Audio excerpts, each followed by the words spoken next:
आज है 24 जुलाई दिन बुधवार। खबरों की ओर बढ़ने से पहले एक नजर सुर्खियों पर। पूर्णकालिक बजट में बिहार को मिली बड़ी सौगात। राजस्व एवं भूमि सुधार विभाग ने आम लोगों के लिए एसएमएस अलर्ट की सेवा की शुरू। बिहार विधानसभा में बिना किसी बहस और ध्वनि मत के पारित हुए 3 विधेयक। शिक्षा विभाग में कार्यरत नियमित और संविदा कर्मियों को लेकर जारी हुआ बड़ा आदेश। सुप्रीम कोर्ट ने नीट पेपर लीक मामले में पूरी की सुनवाई। जानिए पेश किए गए बजट में कहां से आते हैं पैसे और कहां होते हैं खर्च। श्रीलंका पहुंची भारतीय टीम का 3 T20 मैचों के लिए प्रैक्टिस वीडियो आया सामने। रेलवे ने जूनियर इंजीनियर समेत इन पदों पर निकाली भर्ती। रेलवे रिक्रूटमेंट बोर्ड द्वारा junior engineer, depot material superintendent, chemical supervisor समेत कई पदों पर भर्ती निकाली गई है। ये भर्ती 7000 से भी अधिक पदों पर आई है। इस भर्ती के लिए आवेदन प्रक्रिया 23 जुलाई से शुरू होगी और आवेदन करने की अंतिम तारीख 29 अगस्त। इच्छुक उम्मीदवार इसके आधिकारिक वेबसाइट पर जाकर आवेदन कर सकेंगे। इस भर्ती से संबंधित अधिक जानकारी जल्द ही जारी कर दिए जाएंगे। आवेदन करने वाले उम्मीदवारों की आयु सीमा 18 से 36 वर्ष के बीच में होनी चाहिए। भर्ती से संबंधित सटीक और अधिक जानकारी के लिए आप इसकी अधिसूचना और आधिकारिक वेबसाइट को जरूर देखें। पूर्णकालिक बजट में बिहार को मिली बड़ी सौगात। बीते दिन वित्त मंत्री निर्मला सीतारमण ने पूर्णकालिक बजट 2024 पेश किया। इस बजट में बिहार से जुड़ी कई घोषणाएं की गई हैं। बिहार के लिए सीधे तौर पर करीब 58,900 करोड़ रुपए की घोषणा की गई है, जिसमें सबसे पहले पर्यटन को बढ़ावा देने के लिए विष्णुपद मंदिर और महाबोधि मंदिर में काशी विश्वनाथ की तर्ज पर कॉरिडोर विकसित करने की बात कही गई है। वहीं राजगीर को भी जैन तीर्थ स्थलों के रूप में विकसित किया जाना है। नालंदा को टूरिस्ट हब के रूप में विकसित किए जाएंगे। प्रदेश में कई नए एयरपोर्ट्स खुलेंगे, मेडिकल कॉलेज बनाए जाएंगे। इसके अलावा एक्सप्रेसवे समेत कई सड़कों का निर्माण होगा ताकि प्रदेश के कई शहरों के बीच की दूरियां कम हो और ग्रामीण क्षेत्र का जुड़ाव शहर से सीधे हो सके। राजस्व एवं भूमि सुधार विभाग ने आम लोगों के लिए एसएमएस अलर्ट की सेवा की शुरू। राजस्व एवं भूमि सुधार विभाग ने आम लोगों की सुविधाओं के लिए एसएमएस अलर्ट सेवा की शुरुआत की है। इस सेवा के तहत किसी भी जमाबंदी अर्थात खेसरा या प्लॉट में होने वाले किसी भी संभावित परिवर्तन के प्रारंभ और संपन्न होने के संबंध में सूचना घर बैठे ही प्राप्त किया जा सकता है। इसके लिए आपको www.biharbhumi.bihar.gov.in पर जाकर अपना यूजर अकाउंट बनाना होगा। फिर एसएमएस अलर्ट सेवा के अंतर्गत अपना मोबाइल नंबर पंजीकृत करवाना होगा। कला और संस्कृति से जुड़े लोगों को कला प्रदर्शन के लिए सरकार दे रही बढ़िया प्लेटफॉर्म। कला संस्कृति से जुड़े संगीत, नाट्य और नृत्य कला से संबंधित संस्थाओं के कलाकारों के लिए अच्छी खबर है। दरअसल बेहतर प्लेटफॉर्म पर कला प्रदर्शन करने वालों को प्रदेश सरकार सुनहरा अवसर दे रही है। इसके लिए आपको कला संस्कृति एवं युवा विभाग से जोड़ा जाएगा। फिर कुछ प्रक्रियाओं के बाद आपका चयन होगा और आपके साथ आपके संस्था को भी विभाग सूचीबद्ध करेगा। फिर इसके जरिए आपको बिहार के बाहर कला और संस्कृति के माध्यम से बेहतर प्रदर्शन करने का मौका मिलेगा। इसके लिए आप 5 अगस्त तक आवेदन कर सकते हैं। यदि आप पारंपरिक लोक नृत्य शैली के अंतर्गत झिझिया, झूमर, सामा चकेवा, जट जटिन, सोहर, बधाइया, खिलौना, डोमचक आदि के कलाकार हैं तो आवेदन कर सकते हैं। सुप्रीम कोर्ट ने नीट पेपर लीक मामले में पूरी की सुनवाई। इन दिनों पूरे देश में नीट पेपर लीक का मामला गरमाया हुआ है। अभ्यर्थी लगातार नीट की परीक्षा रद्द कर दोबारा परीक्षा करवाने की मांग कर रहे हैं। इसका मामला सुप्रीम कोर्ट तक भी पहुंचा, जिस पर अदालत ने अब अपनी सुनवाई पूरी कर ली है। अपने फैसले में अदालत ने कहा है कि नीट की परीक्षा दोबारा नहीं करवाई जाएगी। इसका कारण बताते हुए सीजीआई ने कहा कि जिन लोगों ने नीट परीक्षा में गड़बड़ी का फायदा उठाया है, उनकी बेदाग कैंडिडेट से अलग कर पहचान कर पाना संभव है। आगे चलकर गड़बड़ी पाई जाती है तो भी उसका एडमिशन रद्द किया जा सकता है। इस साल के लिए नए सिरे से नीट यूजी परीक्षा आयोजित करने का निर्देश देना गंभीर परिणामों से भरा होगा, जिसका खामियाजा इस परीक्षा में शामिल होने वाले 24 लाख से अधिक छात्रों को भुगतना पड़ेगा और प्रवेश कार्यक्रम में व्यवधान पैदा होगा। चिकित्सा शिक्षा के पाठ्यक्रम पर व्यापक प्रभाव पड़ेगा। भविष्य में योग्य चिकित्सा पेशेवरों की उपलब्धता पर असर पड़ेगा और वंचित समूह के लिए गंभीर रूप से नुकसानदेह होगा, जिसके लिए सीटों के आवंटन में आरक्षण किया गया था। राज्य सरकार के इस योजना के तहत युवाओं को सपना साकार करने का सुनहरा अवसर। प्रदेश के युवा अपना सपना साकार करने के लिए मुख्यमंत्री निश्चय स्वयं सहायता भत्ता योजना का लाभ ले सकते हैं।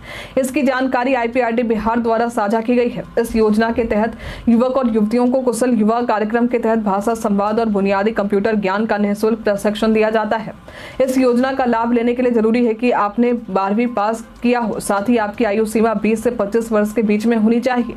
आपने आगे की पढ़ाई पढ़ाई नहीं की हो और ना ही आप कहीं अपनी पढ़ाई कर रहे हो। इस योजना का लाभ लेने वाले युवाओं को राज्य सरकार रोजगार की तलाश के लिए 2 वर्षों तक हर महीने 1000 रुपए की आर्थिक मदद भी देती है। योजना से संबंधित विस्तृत जानकारी के लिए आप टोल फ्री नंबर 180034564444 पर संपर्क कर सकते हैं। बिहार में इन सड़क परियोजनाओं का होगा विकास। बिहार को विशेष राज्य का दर्जा देने से केंद्र सरकार ने साफ इनकार कर दिया है। हालांकि पूर्णकालिक बजट में बिहार को और भी कई नई सौगातें मिली हैं। इसमें बिहार की कई सड़क और हाईवे परियोजनाएं शामिल हैं। इसके लिए केंद्र सरकार ने 26,000 करोड़ रुपए के प्रस्तावित किए हैं, जिसमें बिहार में 3 एक्सप्रेसवे का निर्माण शामिल है। इन तीनों एक्सप्रेसवे में पटना, पूर्णिया, बक्सर, भागलपुर और बोधगया, राजगीर, वैशाली, दरभंगा शामिल है। इन सड़कों के निर्माण से बिहार के विकास को एक नया आयाम मिल सकेगा। निबंधित और योग्य फार्मासिस्ट की पर्याप्त संख्या नहीं होने पर इस दिन होगी सुनवाई। राज्य में निबंधित और योग्य फार्मासिस्ट की पर्याप्त संख्या नहीं होने के मामले में पटना हाई कोर्ट 1 अगस्त 2024 को अगली सुनवाई करेगा। ये मुकेश और अन्य की जनहित याचिकाओं पर चीफ जस्टिस के.वी. चंद्रन की खंडपीठ द्वारा सुनवाई हो रही है। दायर हुई जनहित याचिका में कहा गया है कि निबंधित और योग्य फार्मासिस्टों की पर्याप्त संख्या नहीं होने के कारण लोगों के स्वास्थ्य पर बुरा असर पड़ रहा है। अदालत ने राज्य सरकार को पिछली सुनवाई के दौरान इस पर जवाब देने का निर्देश दिया था। याचिकाकर्ता के अधिवक्ता प्रशांत सिन्हा द्वारा अदालत को बताया गया था कि राज्य में लगभग 10,000 अस्पताल हैं, जबकि निबंधित फार्मासिस्टों की संख्या 600 से अधिक है। उन्होंने ये भी बताया कि डॉक्टरों द्वारा लिखे गए पर्चे पर निबंधित फार्मासिस्टों द्वारा दवाई नहीं दी जाती है। शिक्षा विभाग में कार्यरत नियमित और संविदा कर्मियों को लेकर जारी हुआ बड़ा आदेश। बिहार शिक्षा विभाग के अपर सचिव संजय कुमार एक आदेश जारी किया है, जिसमें कहा गया है कि शिक्षा विभाग में कार्यरत नियमित और संविदा पर रखे कर्मचारियों का वेतन समय पर किया जाएगा। यदि किसी कर्मी का वेतन उन्हें तय समय सीमा में नहीं मिलती है तो इसकी जिम्मेदार पदाधिकारी और आउटसोर्सिंग एजेंसी होगी और इनसे सूद सहित इनका भुगतान करवाया जाएगा। अपर सचिव संजय कुमार ने बताया कि विभाग में कार्यरत नियमित और आउटसोर्सिंग यानी संविदा पर काम करने वाले कर्मियों की हमेशा इस मामले में शिकायत आती है।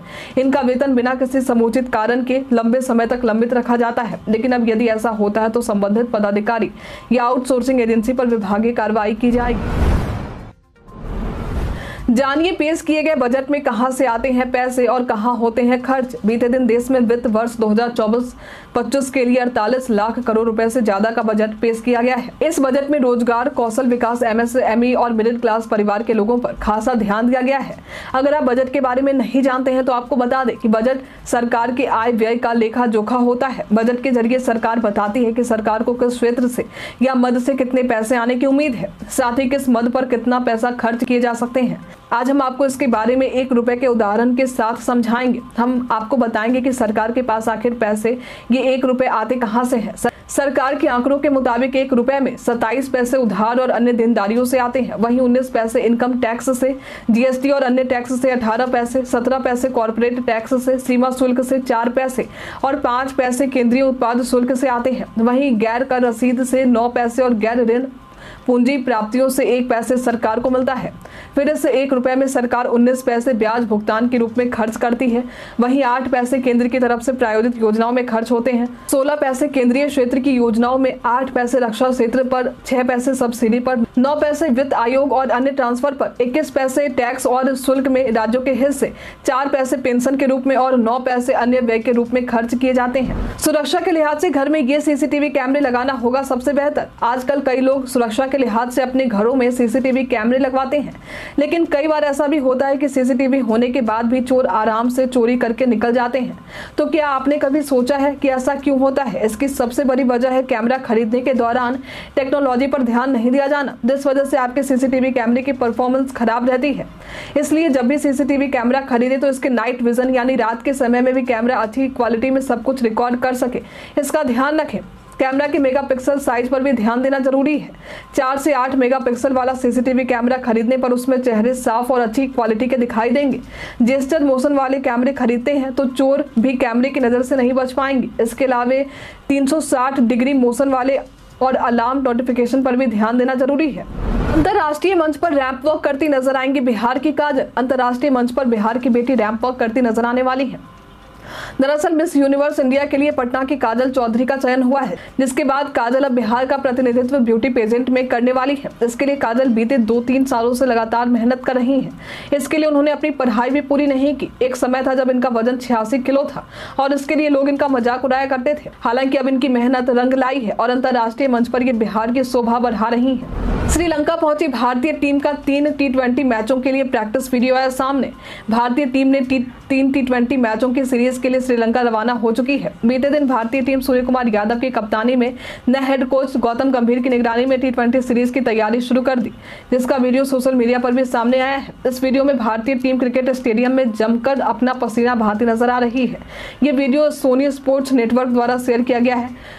वीडियो में हेड कोच गौतम गंभीर और कप्तान सूर्य कुमार यादव के अलावा मोहम्मद सिराज, रियान पराग और रिंकू सिंह भी नजर आ रहे हैं।